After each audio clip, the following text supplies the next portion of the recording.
Welcome to The Art of Medicine, the program that explores the arts, business, and clinical aspects of the practice of medicine. I'm your host, Dr. Andrew Wilner. Today, I'm excited to speak with Adam Elnekaveh. Adam narrowly survived a motorcycle accident in 2018, was actually pronounced dead. Turns out his doctor didn't follow the American Academy of Neurology brain death guidelines because Adam is very much alive and here to tell his story of recovery and discuss his new book, Rebuilding Adam, The Tragedy. But first, I'd like to thank our sponsor, locumstory.com. Maybe you're curious about locums and how it might fit into your career story, but do you know all the different reasons physicians choose locums and how it works for them? At locumstory.com, you can hear firsthand stories as diverse as physicians themselves. There's not one solution for everyone. The variety of opportunities might surprise you. Locum Story is an unbiased educational resource. It has tools that let you explore trends in your specialty and compare different locums agencies. There's even a simple quiz to see if locums is right for you. Do your own research at locumstory.com. It's easy. And now to my guest. Welcome, Adam Elnekaveh. Hello there. Thank you for having me. Adam, this is great. I know you wrote this book and you had like a horrendous, accident and recovery, but maybe there's something to learn from all that. So tell us what you were doing before the accident, and then we'll go from there. Okay. Well, I was a big time fitness athlete that was in love with the fitness world, and I was being interviewed and marketed by many bigger influencers that had over millions of followers. And I was really in love with the sport and the camaraderies and the whole gym aspects because I grew up playing basketball in my life. And once I hit high school and I found out that I'm not 6'8" tall, I'm not going to probably be a basketball player the rest of my life. So as high school went, I found a love with fitness, and I just enjoyed it. It just clicked very well with me. My body responded very well to fitness and eating well and exercising continuously. And yeah, and I was actually building my own fitness app. I was hiring a couple of teams, both internationally and locally, to help me code. And it's basically a GPS that basically tracks you as you walk into a gym around the world globally. And as you enter a gym, it sends a message to all your friends, all your family, all your followers that you're at the gym, you're with who and him, and you are exercising at this rate of intensity. And it's like a fun little social media type fitness application. Yeah. I saw photos of you that on your website when you were sort of in your prime there, and I was pretty impressed.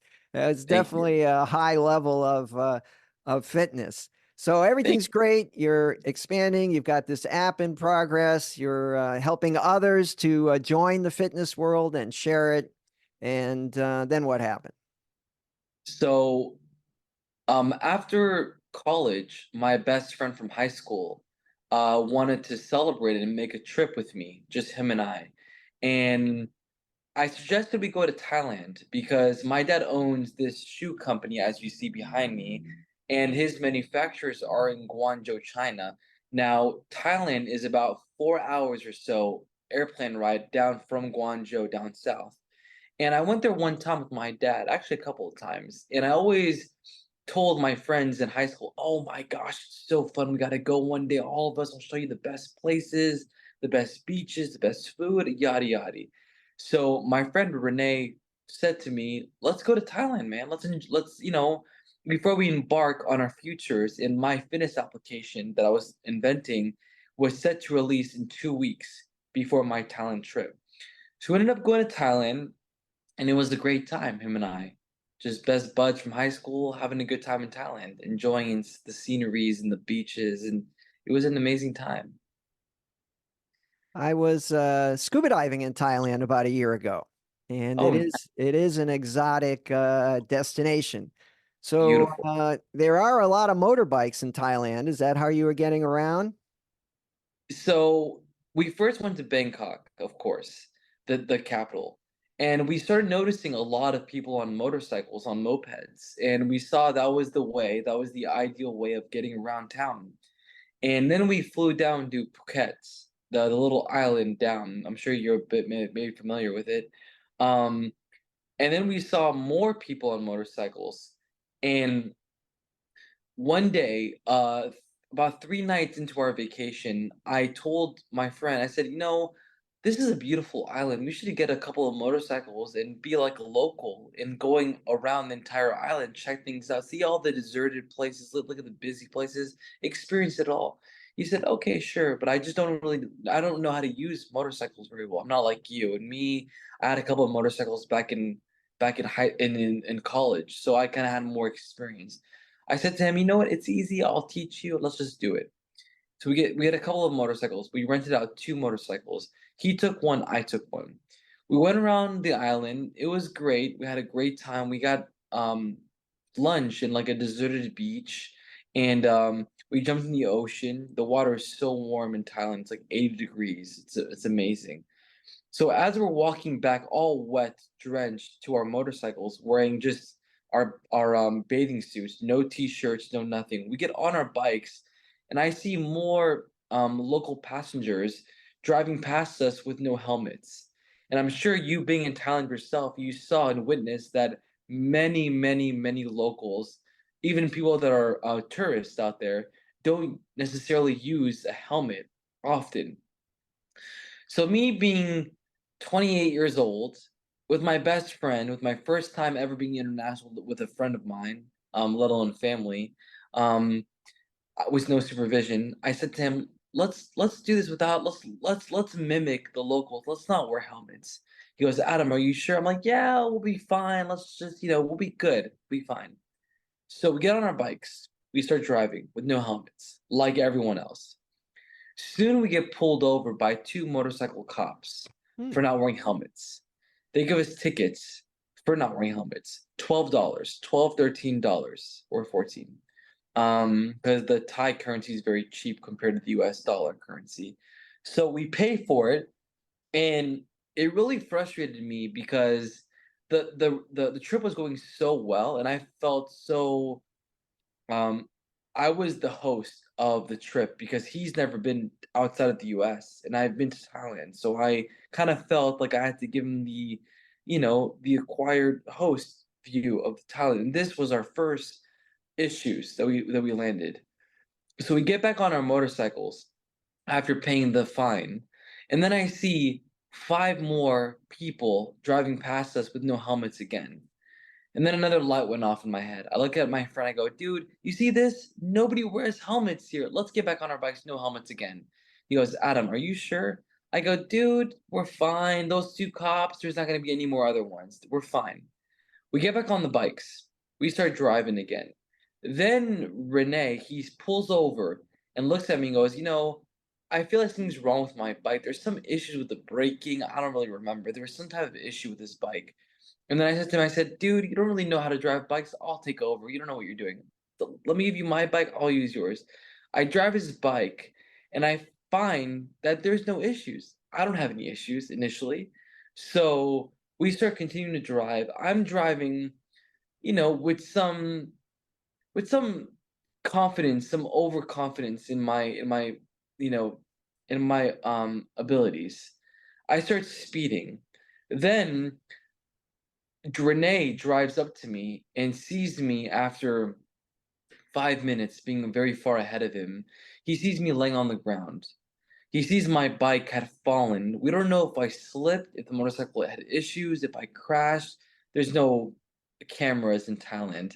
So I fell. My motorcycle slid under a taxi, a tuk-tuk, if you're familiar, a little tuk-tuk Jeep.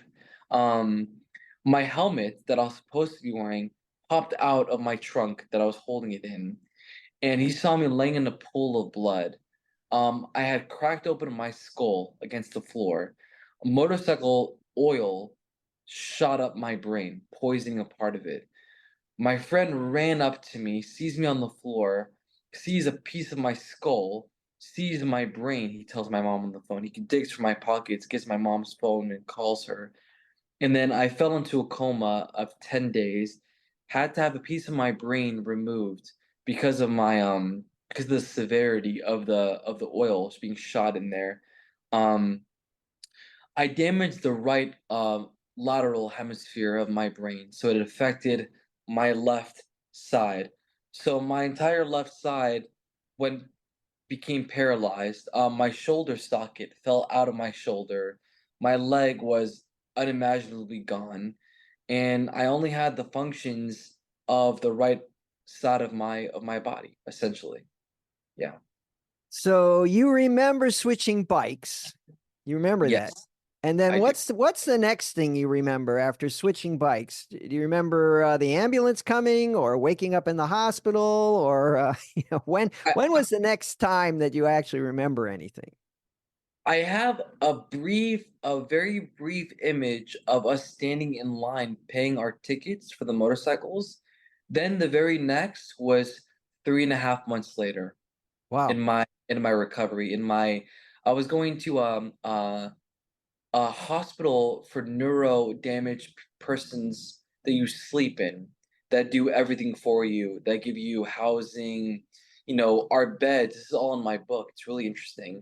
My our beds have a whole bunch of dials and buttons next to it in case of an emergency, because you need nursing, food, assistance, showering, everything. They completely take care of you. And yeah, actually my injury was so bad that they did not accept me for the first few months. I was supposed to be home, and my medical insurance, I don't want to say their names on this, but they provided us with housing in house, patient in housing. When Yeah. did you transfer from the hospital in Thailand to the US? Okay, that's another great story that's in my book. So my father and my mother demanded, upon me still being in a coma, to get us some type of plane shuttling us to America, returning us for proper medicinal care.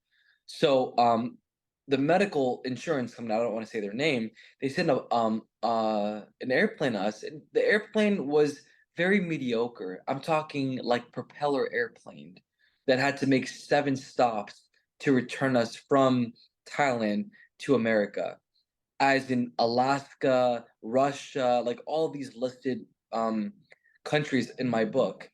As we elevate in the airplane to the higher elevation, my heart started going erratic, started beating erratically. I couldn't breathe. The doctor on the plane demanded the pilot to land us because he felt like I was not gonna survive. This is gonna be hostile for a person recovering from a brain injury. So we made an emergency landing in Taiwan that was not anticipated. Not anticipated to the point as we land, my parents and I get off the airplane, and my mother and my father sees that the whole hubcap on the front tire of the airplane had fallen off. It was that erratic of a fall. This is all in my book. It's a really very exciting, dramatic scenes in my book, one after the other after the other. And so yeah, and then we landed in Taiwan for emergency. And then I woke up from my coma, surprisingly, about 3 or 4 days later. Yeah. So you were in a rehab hospital. And so if I'm right, this was 2018, right? Yes. And how long were you in the neuro rehab hospital? So we flew back in, and I stayed at the formal private hospital off of Sunset in California that belonged to my insurance company, my medical insurance company. Um, and then I was there for about I think 3.5 weeks, and then my parents demanded that I would be let go because I was being clinically housed indoors, unable to leave, unable to go outside for fresh air, and my parents hated it. We got us being able to return home. My mother moved into my apartment. My ex-roommate left because she couldn't be in that environment with me being there with a broken skull, wearing a helmet in a chair. She was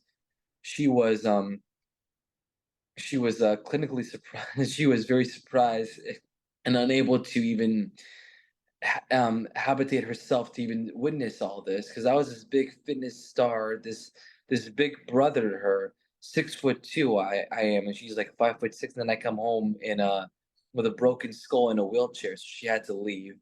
My mom moves in, and then the neuro hospital finally allowed us to go by sending us ambulance to pick us up to transport us there, and that was about 2.5 months later, I think, about being housed. This is all in my book, has been properly recorded.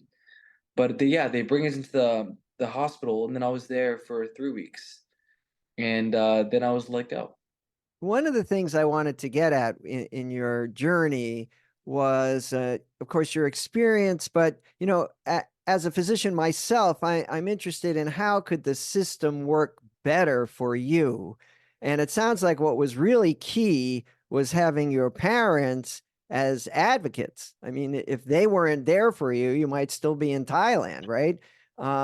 So having advocates for you is very important.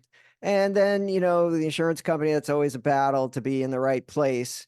But what about day to day when you're working with the therapist? I mean, you were a mess. I saw the photographs, and you looked like a lot of my patients that we see, immediately after a car accident or a motorcycle accident.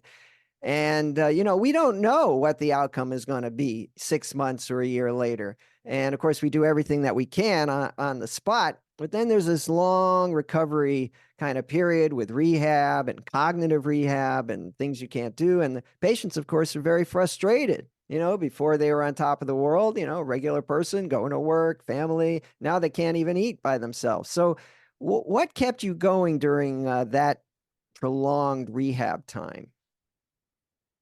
Earlier in my recovery, when I was just getting home and restarting my life, all, back from being age of 1 to 5 to 10 to 12, which is all recorded in my book, I was more like a robot being told what to do and just doing what I was being told to do. But once about 6, 7, 8 months later in my recovery, my sense of self-confidence and independence started to grow very fast, to the point where I began sneaking out of my rehab center to walk outside and to feel normal again. I This is to answer your earlier questions before we started this. The one thing that I think that my rehab facility could have excelled better in was giving the patients a further sense of independence, because the one thing that was suffering from not attaining was being given a sense of trust and independence, because my mother was waking me up in the morning, showering me, dressing me, driving me, feeding me, and then she drops me off at the rehab clinic, and then go all the way again. Rehab takes care of you, feeds you, walks you, is there for you, which is all understandable, which is all respectably correct. But as a person recovers, they need to be reminded what it is to be a human being that is grown up. They need to understand um, the prerequisites to being a gentleman or a woman again. They need to be reminded. And my greatest feelings, personal feelings, moments in my recovery was, this is all in my book, how I snuck out of my rehab facility, pretending that my mom and dad were downstairs ready to pick me up, or whatever the case. All in my book. I don't want to give it away.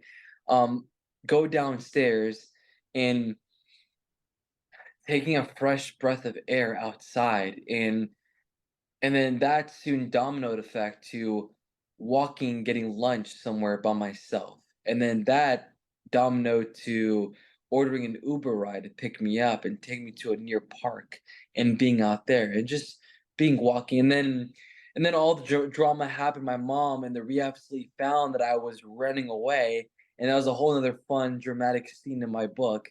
Um, So you see, that's my story. My story is, yes, someone like me was given the highest capabilities being a fitness person, but then was subjected to being one of the worst TBI cases that they can ever have.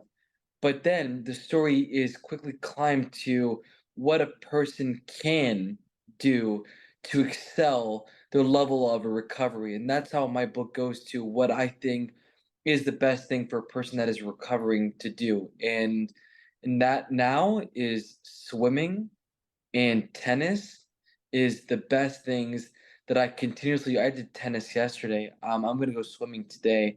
And I still go to the gym and exercise, but I think they those sports individually give a great benefit to someone with any type of injury, with any type of age. Because, like, for being in the water, for instance, when you're in the water, that is the one time in your life that gravity isn't pushing down on you. When you're lying in bed, even when you are elevated and you are comforted, gravity is still pressing down on your spine, on your body. Water is the one time that gravity has no subjection to the the pressure and the resistance on your spine. So I believe that swimming and tennis is great too for anticipating the balls coming at you. So I think tennis has and then moving laterally as well. So I think these are one of the greatest things that a person that not even even in rehab, just even getting older or even just a younger person, it's great cardio and movements for the body. Well, I Yes. endorse your comments about water. We actually recently did a show about a program of scuba diving, one of my passions, but scuba diving for people with disabilities, particularly people in wheelchairs, who all of a sudden you put them in the water, with people to help them so they don't, drown. But in fact, scuba diving isn't all that complicated. You just have to breathe and float. And someone in a wheelchair suddenly doesn't have gravity anymore, and it can be a really fun and therapeutic experience. So I definitely agree that hydrotherapy and exercise in the water, with the safety precautions that you need, are definitely a way to go. Okay, so what are you doing now? It's 5, 6 years later. This is all a nasty memory. You've documented in your book, which I guess was therapeutic, kind of getting all that, down and behind you. What's today and tomorrow look like? So in my book, I started working for my father again. Um, and I started off being in the call center of his job. He owns this shoe company. So I started being in the call center and I did great. I learned the product, I learned the demographic, I learned how to speak to the customer. We are a diabetic, a medically patented shoes for diabetic personnel, people that suffer from, um, I'm at a loss for words. Lower back issues, having plantar fasciitis issues, bunions, a whole bunch of. We are clinically patented by UCLA Medical School. We are a very large and growing company. So I started working in the call center. Then I got promoted to working in the market on the social media area. Then, as my recovery continued to persist and my sense of independence grew further, I took over one signature shoe store, then it became four signature shoe stores. So I run all the shoe stores and I run the wholesale um, de- department. And simultaneously, I make sure that there's direct communication, like an HR, for the accountants, the total marketing channel for this company, and the Amazon department. So that is what I'm doing, and I'm writing my books, and I say books as in plural because book one was launched March 1st. Book two, The Awakening, Rebuilding Adam, The Awakening, is halfway done officially as of yesterday. And I have four books coming that are going to just tell the story, explain to the reader and the whole audience of my recovery, fiddled with dramatic events, relationships, workmanship, business, family, recovery, rehab. I got stem cells. I did over 120 sessions of a hyperbaric oxygen chamber. Um, I did cranioplasty. I received a cranioplasty. I'm sorry, acupuncture. I did acupuncture. I received a cranioplasty. All of this is in my books, and they're all gonna be written. And the best part is that every single book ends with a huge cliffhanger. And I can share with you the first book's cliffhanger that will make you sit back and go, "Wow, really?" And it's my favorite because I love storytelling, and they're true stories. Fantastic. That's Yeah. well, if I wanted to find these books, I'm sure they're going to be on Amazon, but do you have a website or some other place we can go look?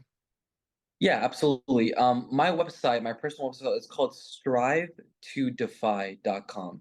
Strive, STRIVE, to defy, because I personally strived to defy what was said. They said I'd be paralyzed, I'd be vegetative, I would need hospice care for the rest of my life, I'd be inadequate, I'd be unable, and let alone 10 months after my injury from Thailand, 10 months later, I got my first car Well, and my license. inspirational, Adam. Yes, And all right, well, for the audience, we know where to go to find the books and the continuing story of your recovery and success. Adam absolutely. Adam Elnekaveh, I want to thank you for joining me on the Art of Medicine. Thank you for having me. I really appreciate it. Before we close, I'd like to give another thanks to our sponsor, locumstory.com, a resource where providers can get real, unbiased answers about locum tenens. I'm Dr. Andrew Wilner. See you next time.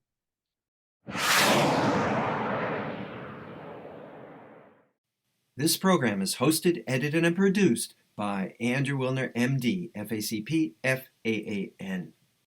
Guests receive no financial compensation for their appearance on the Art of Medicine.